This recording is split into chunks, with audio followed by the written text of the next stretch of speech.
Bung Rocky, sudah bisa kita duga perseteruan PDIP dengan Jokowi dan keluarganya ini bakal panjang dan ini bisa jadi perang bubat. Hasto sebagaimana dikatakan juru bicara PDIP Guntur Romli sudah menyiapkan video-video pilihan yang katanya berisi bukti-bukti dugaan korupsi para petinggi negara.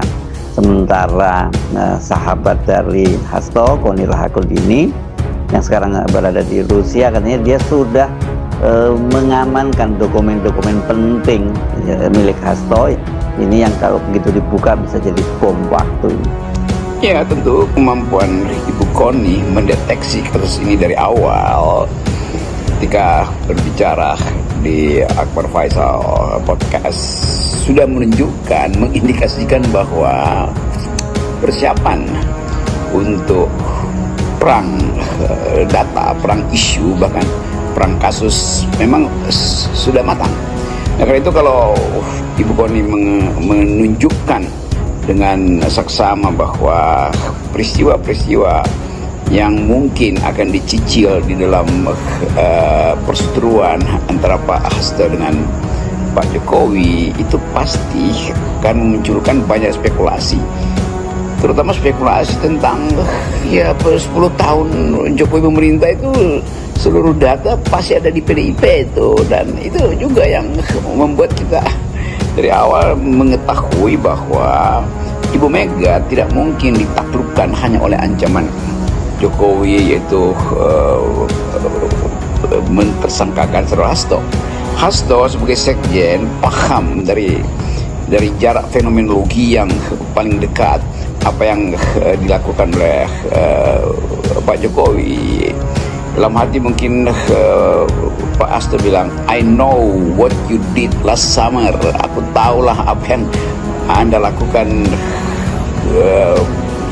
di musim panas yang lalu. Kira-kira itu, saya mengutip judul film aja tuh. Jadi Pak Jokowi tentu tahu bahwa satu waktu akan ada duel isu, duel skandal misalnya. Jadi sebetulnya publik Indonesia harus sudah bersiap-siap untuk mengikuti dramaturgi yang panjang ini yang dimulai dari keinginan Pak Jokowi untuk mengacak-acak PDIP. Nah, itu salahnya atau bukan, atau anggap aja itu konyolnya kalau seorang yang berkuasa bertahun-tahun itu akhirnya tidak mampu lagi menahan ambisinya untuk merusak partai yang bagi dia itu bersarang seluruh rahasia hidup dia tuh. Maksudnya rahasia hidup publik dia tuh, yang sangat mungkin juga ada rahasia hidup privatnya. Hasto ini tampaknya sudah siap banget menghadapi perang panjang. Nah, karena Hasto tampaknya bukan hanya menyiapkan data korupsi Jokowi dan keluarganya, tapi juga skandal-skandal yang oleh Guntur Romli disebutkan akan mengubah peta penanganan korupsi, tapi juga publik opini. Selalu kita mampu untuk mengintip dalam peristiwa korupsi, selalu ada dimensi skandal di situ, dan session tentang isu itu yang ditunggu publik. Karena Pak Hasto dengan tenang mengatakan bahwa dia mampu atau dengan tegak lurus sebagai muridnya Bung Karno itu bahkan tidak ada gentar sekalipun kalau itu menyangkut keadilan, menyangkut martabat bangsa, menyangkut kejujuran di dalam politik.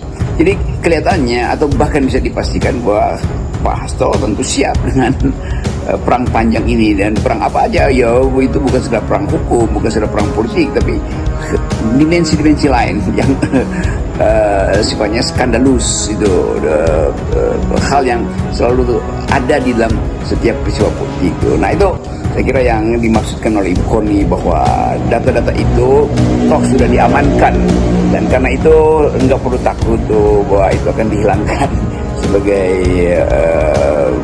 barang bukti itu, atau sebagai petunjuk-petunjuk yang memungkinkan KPK itu mengerti bahwa ini peristiwa ini itu sebetulnya di belakang peristiwa hukum ada peristiwa politik, di belakang peristiwa politik ada sesuatu yang rahasia tuh. Ya, itu kenikmatan kita menonton dramaturgi dari peristiwa Harun Masiku ini.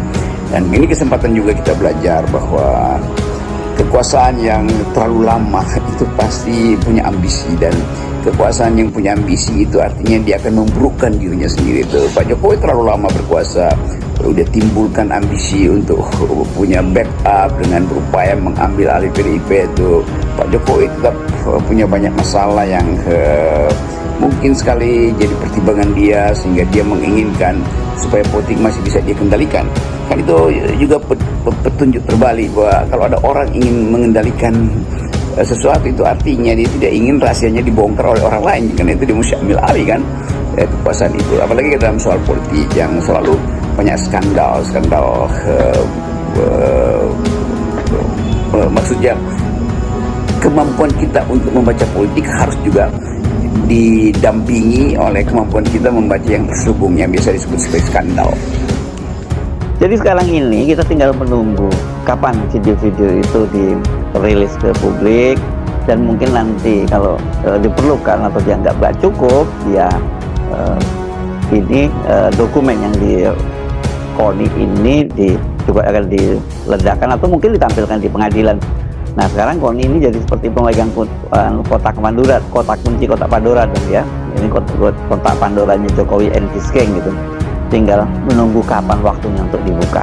Jadi bisa kita pastikan bahwa kunci kotak Pandora itu dipegang oleh KONI, dan dalam pengertian bahwa satu waktu secara metaforik dokumen-dokumen itu akan dibuka, dan di dalam mitologi Pandora itu setelah kotaknya dibuka, evil evolves, itu apa namanya, itu kejahatan kemudian keluar di dalam kotak itu. Tapi sekali lagi, cerita tentang Pandora sebetulnya adalah cerita tentang kecerdasan seorang perempuan untuk membuka kotak itu dengan kuriositas, kan itu selalu yang mesti kita ingat. Jadi jangan salahkan Pandora, justru Pandora membuka kotak itu karena dia ingin tahu apa isinya tuh. Jadi kelihatannya soal itu yang akan jadi pertaruhan di awal Januari, itu apa sih isi dari kotak Pandora yang kuncinya dipegang oleh Ibu KONI.